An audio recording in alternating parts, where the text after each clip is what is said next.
Welcome at the webinar Python Programming that has been organized by EduTrainings company.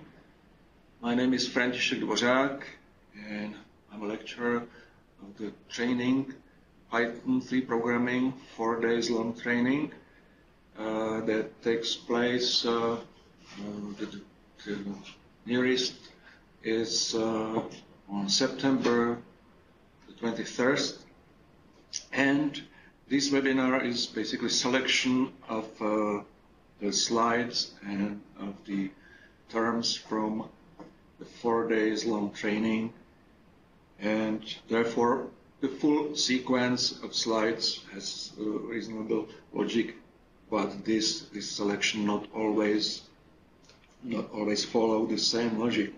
So first of all, allow me to introduce the company EduTrainings that organizes this webinar as well as the Python training, Python course. This company offers a lot of trainings, large portfolio of courses from hardware focused along with appropriate operating systems, following network management and database management, things that are focused on IT service management, together with suitable tools, support process, and other style of IT service management, together with IT focused trainings. There are some trainings in between IT and soft skills, project management related to IT, other types of trainings that are somewhere in between, like ITIL, class of ITIL trainings that is about IT service management, and other even fully soft skills or very general trainings like Kepner-Trego problem solving, decision making, for instance.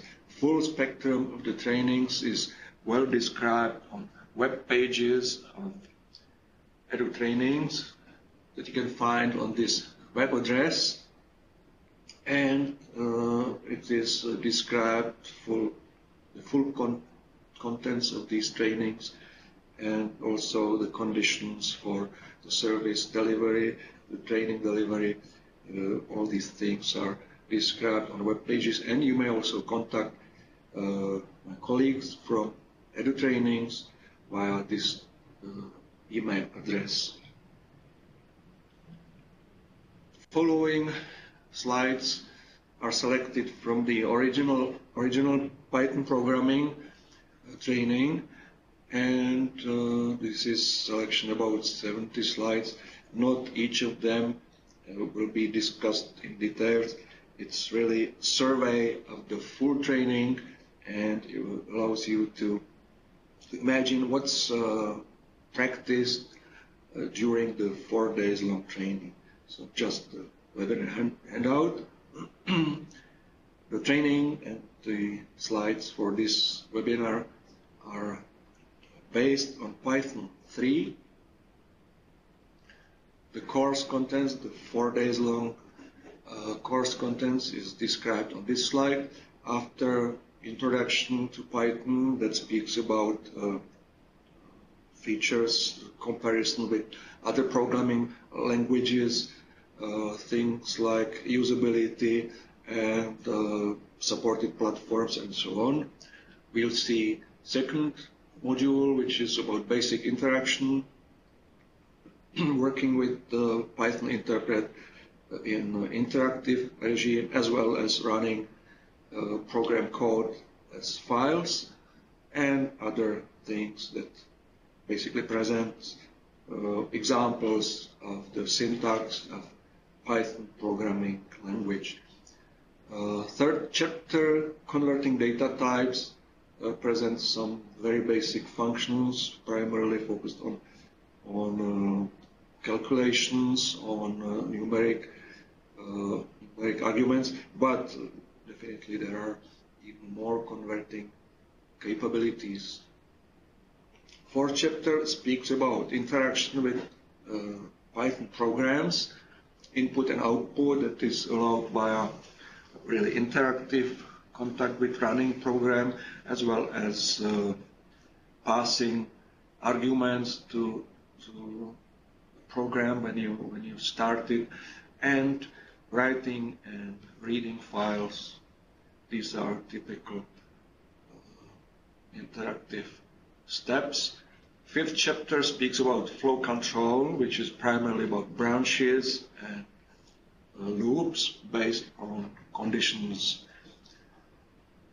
Sixth chapter speaks about exceptions, typically unwanted states of running program, mostly errors, and how to handle them, how to process them. Seventh chapter is about more complex data structures that consist of more items like lists or tuples, things like dictionaries and others. Chapter 8 is about further code structure in terms of files, functions files, packages, structure that allows even larger projects to be programmed in Python, and this is part of the structuring capabilities. The others are in the following chapter, chapter 9, which is about object-oriented programming. Classes and objects are basic terms from object-oriented programming. These enable further structuring and better safety in the programming style also. 10th chapter is about regular expression. This chapter is by the needs of the participants on trainings. This chapter is either longer or shorter based on their needs, because it might be, for some people, it might be very interesting and so useful. For others who are not interested in processing text, it may be annoying, so it's based on the needs of participants. This chapter allows probably the highest flexibility. The flexibility of our trainings, and especially this training in Python programming, is really interactivity, and we may emphasize some of the chapters and we may limit some that are not considered useful for the participants. Virtual environments is another chapter that helps with some structuring, especially when a programmer works with different versions of the Python interpreter, and the virtual environments are represented by directory structures that may include different versions of Python interpreter together with programmed code files that are related to this version. Database access is another chapter that is really introductory chapter for Python access to databases. Shows how to connect to a database, how to point to specific data, how to select data and possibly process them further. It's not definitely focused on SQL language, and the exercises for this chapter allow activities with some simple examples of databases, even without knowledge of SQL language.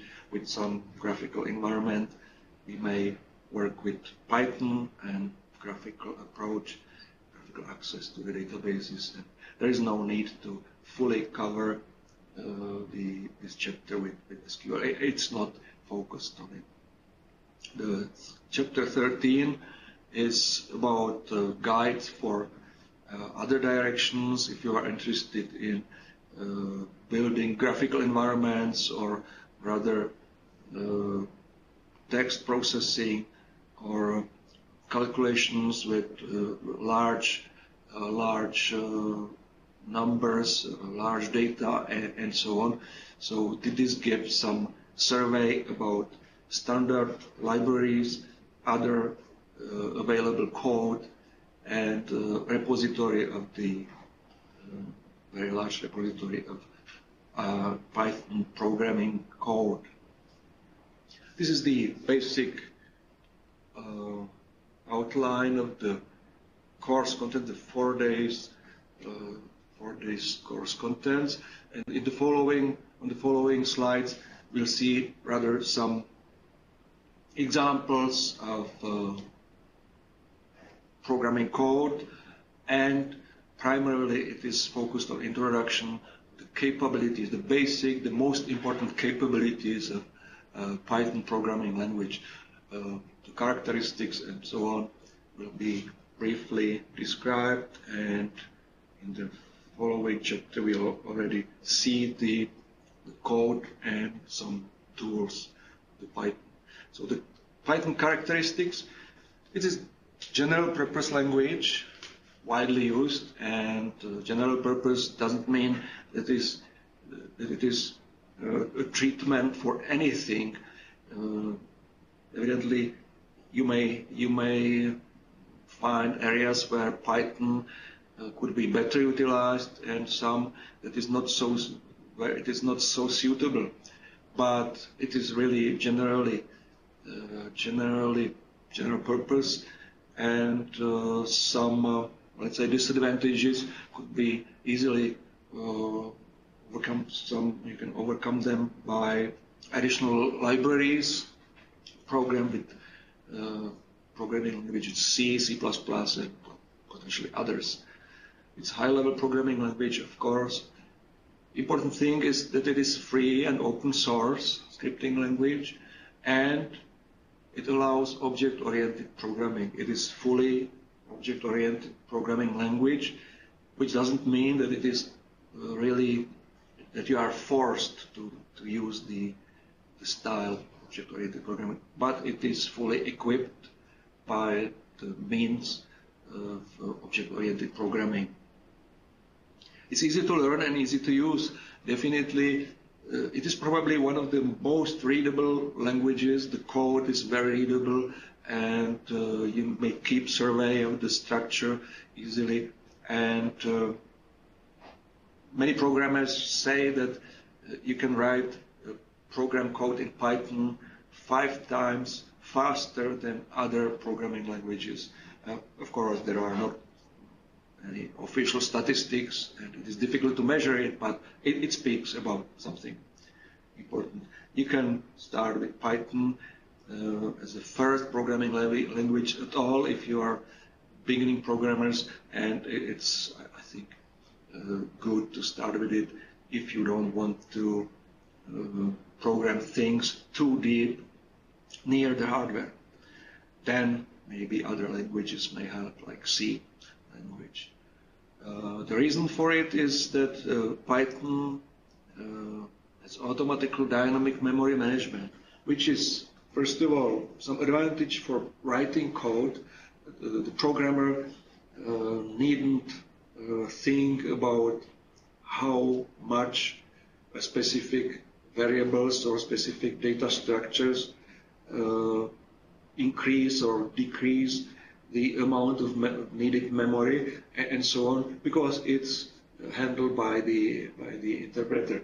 And this is, on the other hand, it is a limiting factor for speed of programs. Of course, with the dynamic memory management that is done by the interpreter instead of declarations and so on, it requires some overhead of the platform, and this may cause the Python programs may be a little bit slower than the same logic written in C language, for instance. It is closer to the hardware and better utilizes, for instance, memory management and even some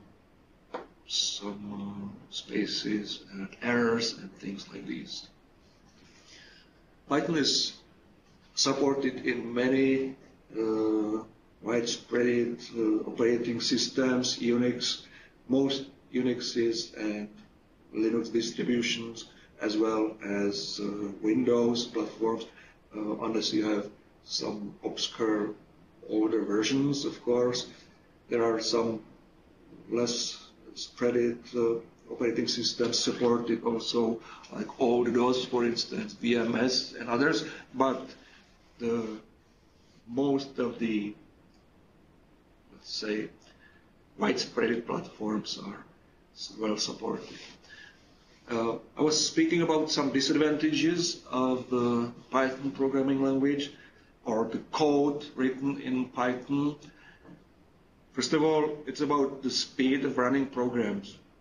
Because of due to dynamic memory management, the speed of programs may be a limiting factor if there is a need to quickly process large amount of calculation-intensive operations. Then you may overcome these disadvantages with modules written in C or C++, potentially other languages that help with the more efficient usage of the operating memory and so on.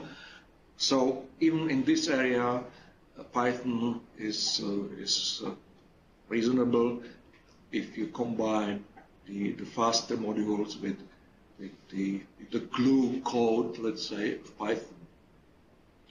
Python is nowadays growing fast, and it allows even large amount of libraries, despite the fact that some, let's say, historically anchored languages like C, Perl, and so on may have richer libraries in some areas, at least. Despite that fact, Python is already a large language with a huge amount of code available on the internet, on the Python repository, and libraries also. Mobile devices, in the past, they were not too much supported by Python, but nowadays the situation changes, and the development, even in the mobile area, is continuing, is growing. If you know the disadvantages, you may limit them. This is why I'm speaking about disadvantages, because I would emphasize Python has much more advantages, and especially the fact that programmer is well supported by, let's say, being rid of complications with memory management, that you may write the code and focus on the logic. This is big advantage, especially nowadays when it's pressure to speed and to work fast with the programming and to produce programs in regime DevOps, for instance. Then this is a good language for this style of work. Multiprocessing is not natively supported by Python, but it's not out-of-the-box support, but there is a module that supports even multiprocessing. So even this disadvantage may be overcome. This is the introduction. Now, the basic interaction with Python. Installing is straightforward, nothing too difficult on any reasonable platform. The other slide shows some calculations or usual operators, here primarily focused on processing numbers, but later we'll see the other data structures, complex data structures. Built-in functions are presented here in some as a table. The training allows exercises with the functions. Here there is no space for it, of course. Using Python interpreter could be primarily you can use the interpreter two ways. First of all, you want to run programs, files as programs, and the second style is running interactive sessions, running commands in interactive sessions, like this sequence of commands that is presented here. Print is an example of a function that prints the value of the argument within the parentheses. The other examples, the other commands show assignment of variables. Assignment, you assign a number to a variable. You may calculate numbers that are stored within the variables, a plus b, for instance, here, and so on. So these are very simple examples. After this interactive session, you may exit the session with function exit or quit, or with the key command Control D, let's say, Control D, which represents end of file and end of such interactive session. Both styles of work, the non-interactive running program, non-interactively or even interactively, but running the program from the file, as well as this interactive session with single commands, both are very useful. Running programs, it's without comment.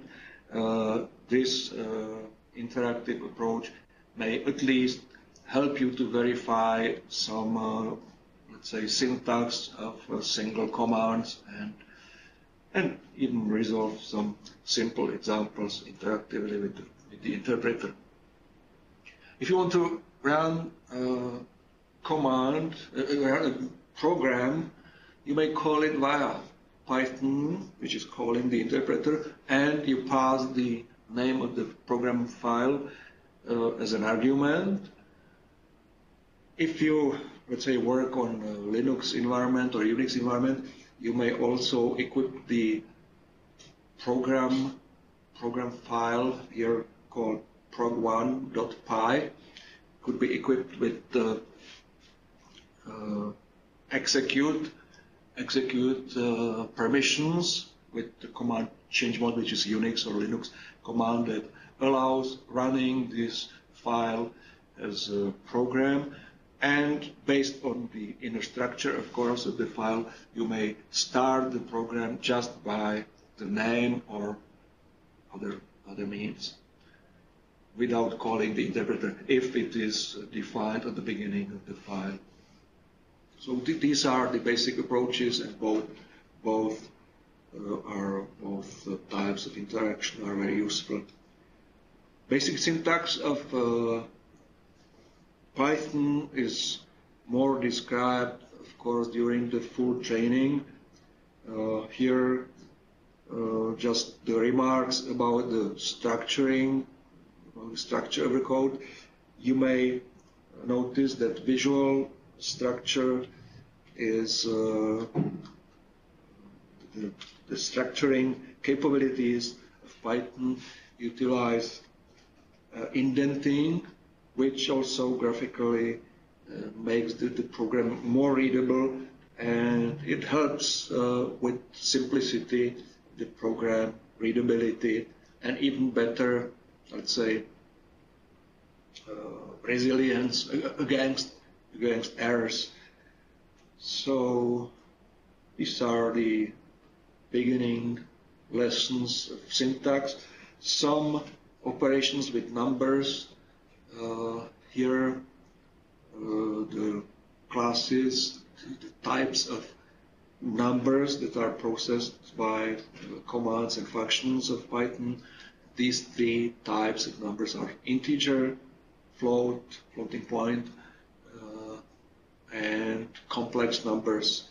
Together with numeric operators, here you can see some examples combining typical symbols for operations, plus, minus, asterisk for multiplication, slash for division, and some additional examples of division. Here you can see normal division with floating point result. The second example, 7//3 represents integer, or sometimes called floor division, that output is integer without the fractional part, which is discarded. On the other hand, the third example shows modulo operation that returns remainder of the division, and the result of the division with the integer is discarded. You get just the remainder. Right? Calculation of powers and complex numbers here. Powers could be calculated with two asterisks that represents exponentiation. There is also a function for exponentiation, POW, P-O-W, the first three letters of the word power, and the argument is passed in parentheses. This is also exponentiation function expressed in other means. Complex numbers are represented with two items, and the imaginary part of the complex number is represented by j. So here x as real part 2, and imaginary part of the complex number is 3. J represents the imaginary part of it. The calculations with complex numbers are based on normal mathematics. Let's say here you can see the multiplication. If you want to verify it, take into account that j powered by 2 is -1, which is definition of imaginary unit, of course, normal mathematics.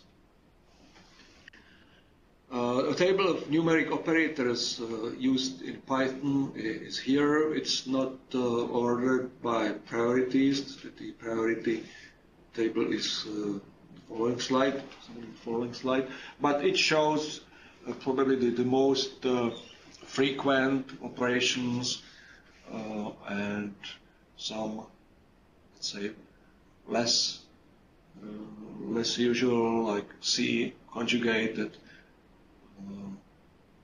that shows that calculates the complex number conjugated with the argument, with the number with the argument. So it's about conjugate complex number. Other operations, power has been mentioned. Python has also operators for expressions that could be evaluated as false or true. This is especially important for structuring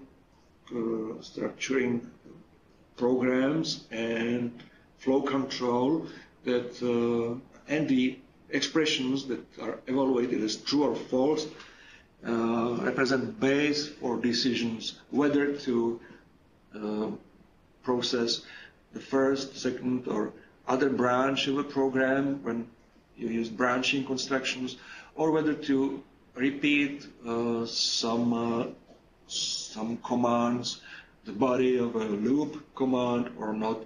Later we'll see the flow control commands, branching and looping. Built-in constants are natural background of Python. That is also related, some of them here are related to the statements or expressions evaluation and so on. Other type of operators are bitwise operators, or operators with integer types. Bitwise operators help with some operations with the numbers in binary code and represent some bitwise or bitwise and also shift to the left, to the right. Depends on what you need to do with the bitwise operations. The table that shows operator precedence here from lowest to highest is on the background of this table. there is the logic or the conventional rules that are normally used in mathematics also. So, for instance, multiplication has higher precedence than the operations plus, minus, and so on. So this is the full table that shows the precedence of operators. Python has also some built-in functions in core, basically built-in functions. This is a full list of them, but it's not full list of functions that Python may utilize because there are some libraries, and of course programmers may define their own functions according to their needs. Built-in functions. So examples of the basic elements, basic means that are used to build more complex structures. The data types mentioned previously, the integer, float, and complex numbers, possibly other types, may be converted. This slide shows some very simple, very beginning functions that convert integers, floats, and even, let's say, order of character in a table, hexadecimal or octal values, and these are related to the primarily to the three basic types of numeric values. Of course, we have other conversion capabilities that work with strings and potentially even programs that convert program code into, for instance, between Python 2 and Python 3. But it's not the only conversion capability in Python. Interaction with Python program. Function input allows interactive entry into running program. You may enter some data during running program. Printing allows interactive output of the program, and of course command line arguments and reading and writing files are important means to pass data to started or even running program. Simple input and output. Here the very first line, just remark about the structure of a program used on a Unix or Linux platform. The very first line here shows a directive that says the following lines of this file should be interpreted by Python 3. The position of the Python 3 interpreter is usr bin directory, and this directive basically calls the right interpreter for the interpreting the further lines. It's only reasonable on Unix-like or Unix-like systems. The following lines show how we can, let's say, assign variable first name, last name via input function, where the user of the program, the running program, is prompted by the sentence within the parentheses, enter your first name, for instance. If you enter your first name, the input function takes it and assigns it to the variable first name. So very straightforward syntax and semantic of such programs. And the following lines may possibly show the output via function print. In the previous version of Python, in version 2, the print was command written without the parentheses for arguments. Here in Python 3, in all versions of Python 3, it is only allowed syntax with parentheses, which means function, print as a function. Command line arguments could be passed when you call the program Here, this the cyan highlighted command shows calling Python as an interpret, get arguments, get args.py represents the name of a file with Python programming code, and arg1, arg2, arg3 represents the arguments passed to this program, to Python program. This construction, this capability of Python allows processing these arguments by indices. You may index one by one and process them within loop or other construction within the program code. Passing command like arguments with index via index or via loops within the program could be processed together with even some options. It's not presented here, but along with arguments, it could be any reasonable objects for the program, together with the arguments, there could be even some options passed to the program that change behavior of the program and style of processing. So on. Important and massively used interaction with Python programs are reading and writing files. If you want to read from a file or write into a file, there is a function open for it, and it returns a file object.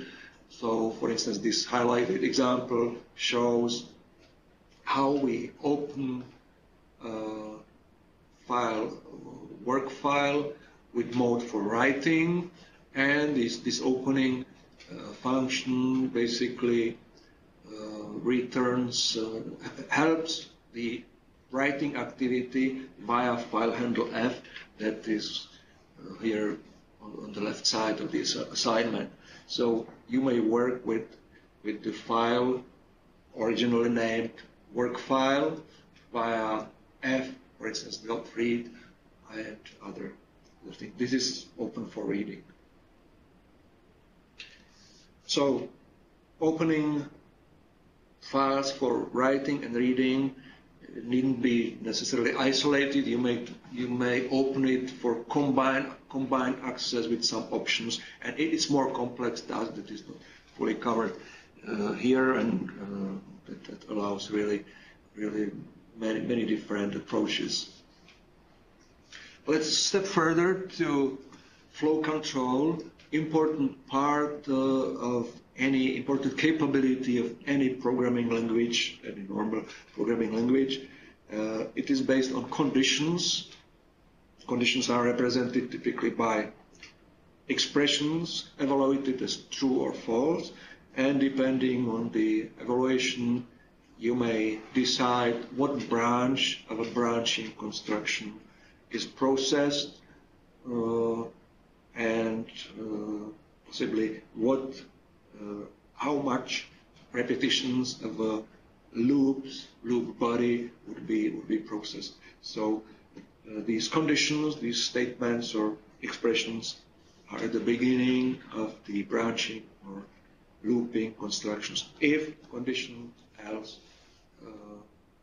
represents branching into one branch, or either it is done or not, branching construction may consist of more branches, which is allowed by the keyword elif. So if elif, potentially more elif branches could be prepared, and if none of them is processed, if the condition allows only the rest after else, then the last branch is executed.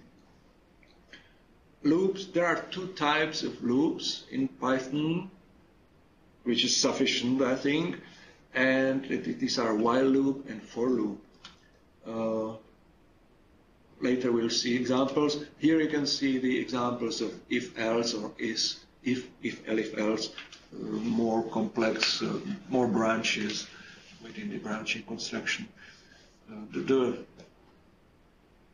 number of elif, maybe higher than here. You have just one elif, but there could be more branches. It's efficient construction whenever you want to decide what part of the following program is or isn't executed based on the evaluated expression. While loop, the first example of a while loop that is also powerful construction in any programming language typically. It allows running the body of the loop many times. Potentially it could be even construction that gives never-ending looping potential, but of course it should be reasonably limited, or you may prepare even potentially never-ending loop with some decisions within the body, and you may interrupt the never-ending loop by interactive input. Potentially, it's just some example of how we work with loops. Here, it's a very simple example that calculates numbers, that prints out even numbers x from 9 downwards. X is diminished by 1 in each step, and afterwards you finish. The for loop is another type. It's for different logic, utilized typically for situations where you process some lists of items based on indices, for instance, and the index is typically evaluated, or you pass the indexed item for each item of the list and processed separately in each throughput of the for loop body. For instance, here you process a list of words: dog, bird, octopus, elephant. Very simple example. So these are very beginning examples just to show the logic. Of course, during the training, we have prepared more program code and a little bit more difficult, more extensive examples. And the training, the 4 days long training, is really focused on practice. We work with the code a lot. It is not just showing slides. We really spend more time with interactive work with the program code, interactively with interpreter. It's flexibly controlled based on the participants' needs. The following chapter, exceptions, speaks basically about handling errors that may occur in a running program. There are some predefined exceptions built in the core Python, and we have some means for handling such exceptions. Exception which represents error not necessarily mean interruption or fatal error in the program. It could be handled somehow if it is not, let's say, caused by hardware or something. Many software causes or some unsuitable logic may be handled by some controlled exceptions. Exceptions are well documented, and there's a hierarchy of exceptions described on home pages for Python. Definitely, it is also one example of a class. Later we'll see. Usually defined exceptions may help programmers to prefetch some unwanted states and prepare some means to handle them and to, let's say, to block some inconveniences for running programs. when you create some foolproof programs, typically you test a lot and you have prepared some defense against failure of the program, for instance, due to format of input data and so on. Handling more exceptions. Here it is a construction that shows the command try. It prepares the real executable piece of code, here the printing function, print, and if there is an exception related to this printing function, it could be caught by one of the following statements beginning with except. When there is a name error, the first except and the command that follows the branch except may be the signal about what happened, and if it is not that case, the following except statements may diagnose, let's say, something else.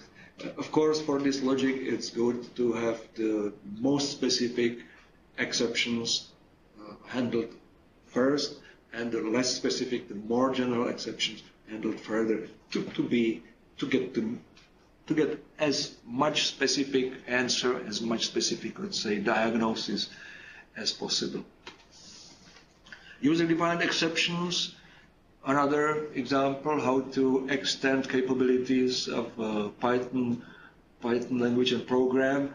You may define exceptions as derived classes and objects based on class exception, which is the most general, one of the most general classes of errors. It is based on exceptions hierarchy that is documented but not presented here. Hierarchy of exceptions should start with the most general class exceptions. So this chapter and these capabilities of Python language are also related with debugging programs, and there are some options for debugging running program, or let's say post-mortem program that already died with some failure and so on, and these means are partially covered also within our training, not here in this webinar.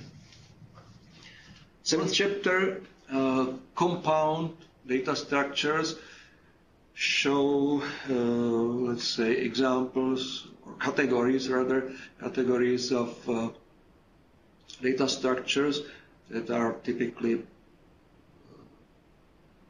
good for processing texts as well as numbers, and even more complex structures may be built on it, like, let's say, more dimensional matrices and so on. The simplest of them is string, which is sequence of letters or literals. Typically normal words represent strings. Lists of any items, and tuples, list of different objects, different items. Both lists and tuples may represent the same sequence of items. The order is significant, but they differ. Lists are mutable. You may index and change the individual items, while tuples are so-called immutable. You cannot change just one item. You may definitely redefine the tuple, the ordered sequence of items completely, but you cannot redefine just one by index. Specific example, specific category is range objects, which is basically represented by range function that don't typically represent list, even if it looks like list, but it rather produces numbers as indices for some processing within for loop, for instance. The other more complex structures are dictionaries and sets. Maybe you know dictionaries from parallel programming language, where they call very similar structures are called hashes there. It's a set of couples, key value, key value, key value. Later we'll see. Sets are basically sets of items handled within logic of normal mathematics. So we'll see unique items and the order is not significant. Here it's an example of indexing characters within string. The indexing starts with number 0, which is index for the first character within the string. Here, if we have Python string, the word Python stored within a variable word, and this assignment command assigns value Python string to the variable word. The index 0 within square brackets, together with the name of the variable word, shows P as the first character of the string. And other indices may be used. Index 7 or the character on position 7, indexed by 7, is not defined, therefore we get some error message. The indexing may be also via negative numbers from the end of the string, as well as for other structures like tuples or lists. Here it's not. Here you can see the examples. Yeah, squares -1 in the middle of this slide. Squares -1 is the first item from the end of this list. It's not here. It's not about indexing strings, but lists already. Yeah, squares, a variable, stores list of items. Here these items are integers, squares of the integer, small integers, and the following lines show indexing them either by 0 or positive numbers, positive indices, or negative indices from the end of the list. Lists are mutable, which means you may change one item within a list by index, which is different from tuples. Tuples are also ordered, let's say, lists of items, but they are not lists because they are immutable. We don't allow changes of individual items within such list, within such tuple. Rather, even if you can index them for reading them, for presenting them, you can't change individually item of a tuple. You may redefine tuple definitely. The specific example of data structure is rather a function instead of ready and written somewhere list. Range basically represents function that produces numbers as defined by the arguments. It defines the limits, beginning and end, and the step of ranging. Yeah, and based on these arguments, the list of items is produced from the function, so they are not definitely stored somewhere in the operating memory. This is how we may preserve, how we may save some operating memory when you use, let's say, large extent indices for processing something within loop. The more complex structures are dictionaries, and set is not too complex, but dictionary is interesting. This was the similarity with hash in Perl language, if you know that. Dictionaries are basically sets of ordered couples of key value, ordered pairs, key value, key value, key value. This constructor, this function dict, accepts list as the argument, and this list represents tuples. Here, couples of Planck, 1, 2, 3, Einstein, 4, 5, 6, and so on.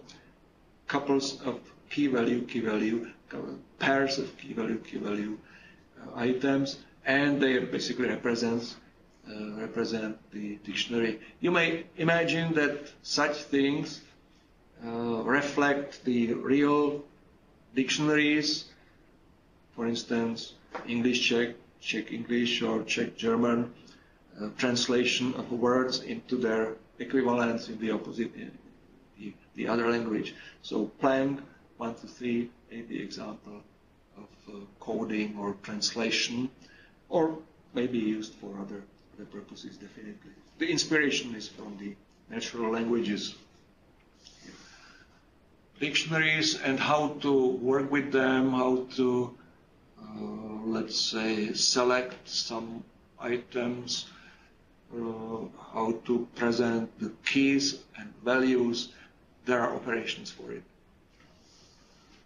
Sets are not so difficult to understand. I think they basically represent the logic normally used in mathematics, which is unordered group of unique elements. So it's not accepted, or it doesn't make sense to list the same item twice or more times within the definition of a set, because it's just handled as unique.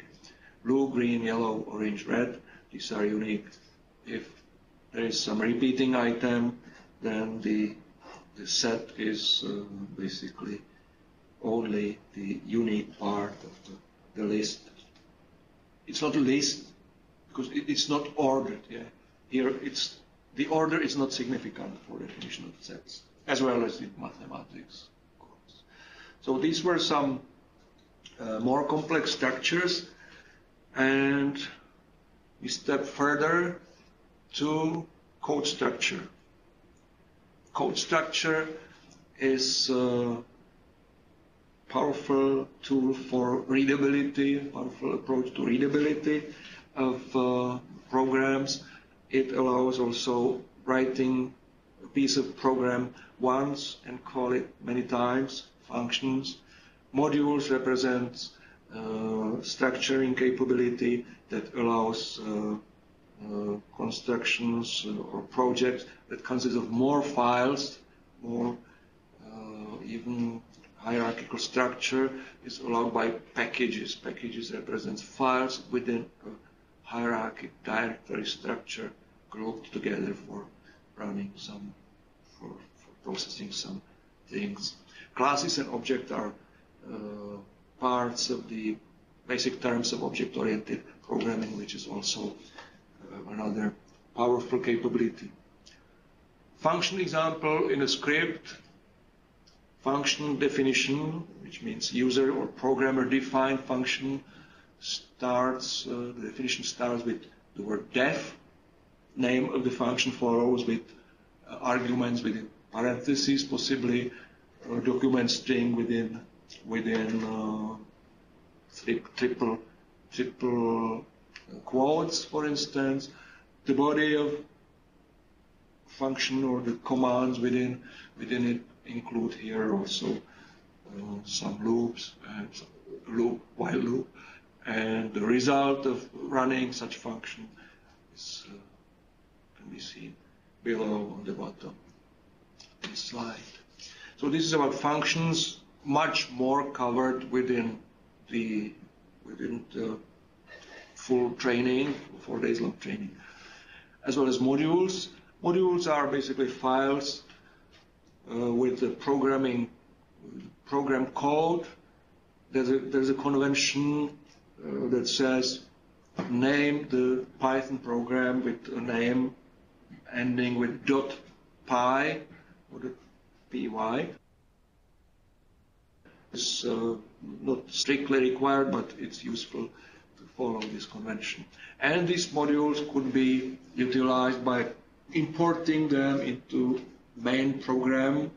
The keyword, the command for importing is import. Name of the file in the module follows. And the module file may be called fibo here, .py, but the module name is fibo. So we import either whole module or just parts of the module. You may import, for instance, just the function from a specified module or another piece of code, another means. Packages allow even more complex structures that consist of more files stored within more directories that constitute hierarchical structure of code. Of course, there's a recommendation that says we shouldn't combine packages with too deep hierarchy, too many levels of subdirectories, because it's not useful, definitely. If it is more if it is too complex, then you may include some errors and some complications. So this is about structuring code via functions, modules, files, directories, and packages. Chapter 9, probably the most powerful part of any object-oriented programming language. I would say it is probably the most revolutionary capability from the beginning of the invention of programming languages. Really powerful means that allow structuring large projects and that help even with handling errors, handling some unwanted states easier than without such structures. Classes and objects are key terms of it. Instance objects, methods, inheritance, polymorphism are other terms. These are explained together with examples, detailed examples, and of course exercises during the 4 days long training. The concept of class is a very basic one. It represents basically a type of structure that consists of data and some methods. Method is a name for the functionality bundled together with the data. It is represented by functions typically. So new classes, this is the term of class, and important thing is that you may create new classes based on some parent class, and this way you may take over some of the capabilities, some of the structures of the parent, change some parts of it, or add some new structures. You may enrich it somehow and work with it, and this helps with creation of hierarchical approach. It reflects real world, right? The hierarchy of structures of real world, and it is really used similar way for instance, building information structures of enterprises. Also, it's the background that may help. Objects are instances of any data type, also class is also object or represents data type, may have some instances. More examples and more detailed explanation is covered within the training. The first information about object here, the term object is different way explained in Python and other languages. The concept of object may be defined a little bit different ways in different languages. Be careful in this case how it is defined, how it is handled. Namespaces and scope of validity of variables, for instance, this is the terminology and let's say logic that is related to classes and variables defined within the classes, functions defined there, and so on. This table wouldn't be presented in detail here, but I prepared that for explanation of possibly any combinations of different levels of visibility of variables, for instance, and representation of namespaces. Class object example shows definition of class that begins with the keyword class. the name of the class follows.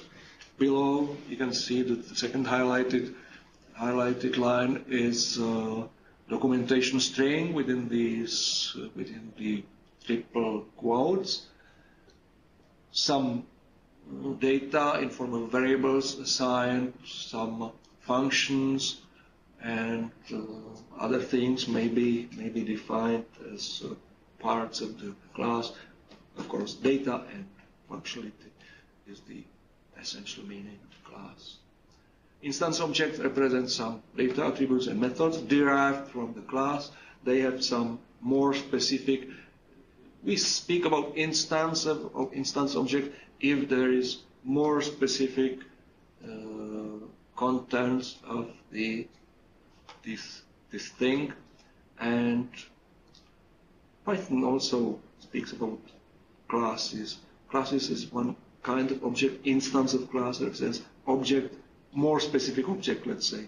It's a little bit relative, but fully explained in more examples during training. Values are also objects. Classes of values are basically also objects in the wider meaning a little bit.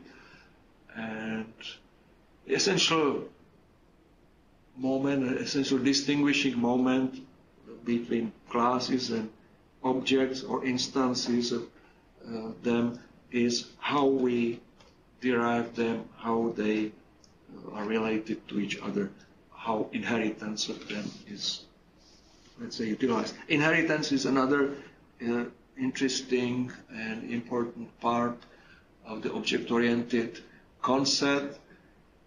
It helps with deriving new classes from the parent classes.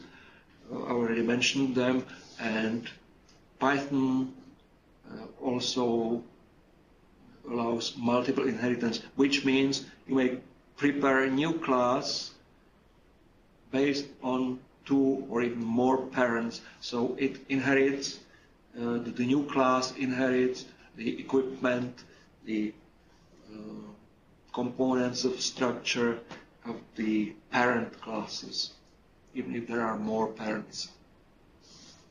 Another term from object-oriented programming is encapsulation, which is basically prevention against unwanted change within an object, within data of an object, for instance.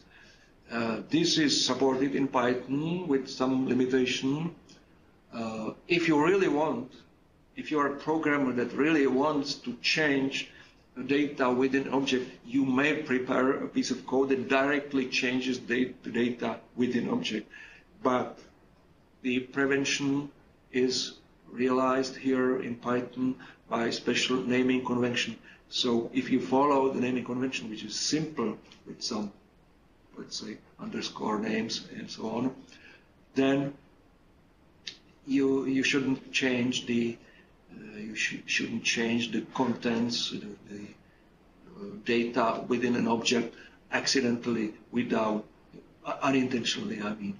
So it is symbolically encapsulation, but if you really want, you may cross over these boundaries. Polymorphism is another powerful tool of object-oriented programming. It may allow calling the same name of a function. You may call functions of different functionality against different objects, but you call them with the same name.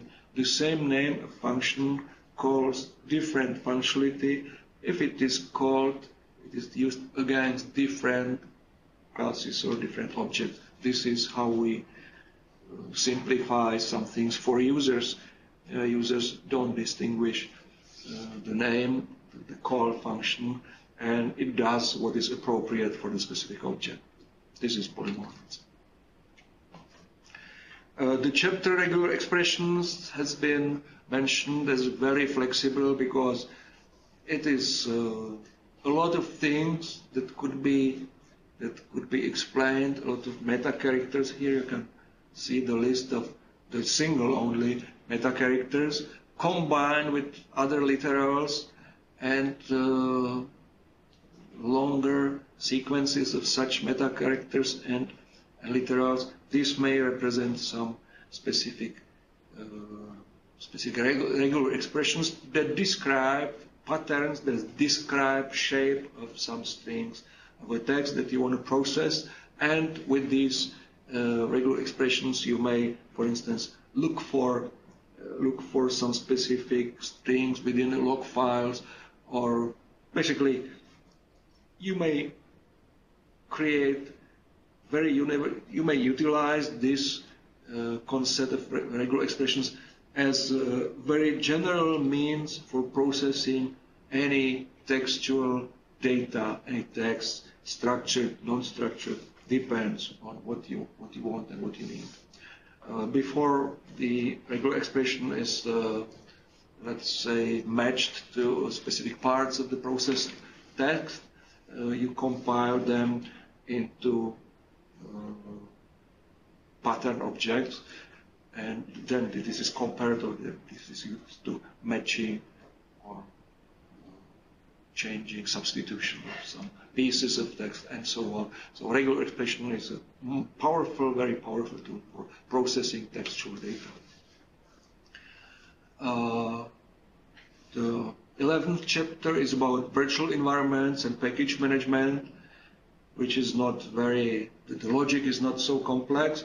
These virtual environments don't represent completely operating system platform, let's say. It's rather separating of different versions of interpreter within different directories, and this directory structure separates the interpreter as well as the code written in the respective version for reasonable handling of more, let's say, projects based on different versions. With this part, you may also utilize Python package index and the repository that represents really huge, really large number of projects, releases, and files stored. Here you can see the numbers about more than 3 million of files representing code written in Python, and the tool pip may be utilized for managing such packages, downloading and working with them on a system. Pip install, pip command, the name represents pip installs packages, and this acronym pip installs packages. Some examples are presented here: installing, uninstalling, upgrading some packages. For this purpose, we use pip. Database access represents basically access to databases and our approach to prepare connection with database, retrieving data from the database, and finally processing them. It's not focused on SQL language, even it is about connection to SQL databases, and training includes some exercises with SQLite and possibly graphical environment that helps you work with SQLite database without knowledge of SQL language. So these are things allowed and supported by SQLite module, SQLite 3 module that allows the connection with SQLite databases. The rest of the training is basically some guides or directions that could be followed if you want to develop in some specific area supported by Python. What is the equipment, standard library, what to do with Python package index, and so on. Some things named here are even covered by the other chapters. Some of them show available tools like integrated operating environments that could be followed, could be utilized. and even some piece of philosophy, recommendations for programmers that should be followed when you write the program code. Then Python is such set of recommendations, basic recommendations. So this is what we prepared for the 4 days long training. This was just the survey, and if you have any questions, you may signal that, and otherwise I'm inviting you to attend the full training. First occurrence of the training is for September the 21st, and details about other trainings you may find on web pages edutrainings.cz. Thanks for your attention, and come to EduTraining or follow the online trainings of EduTrainings by EduTrainings. Thank you. Bye.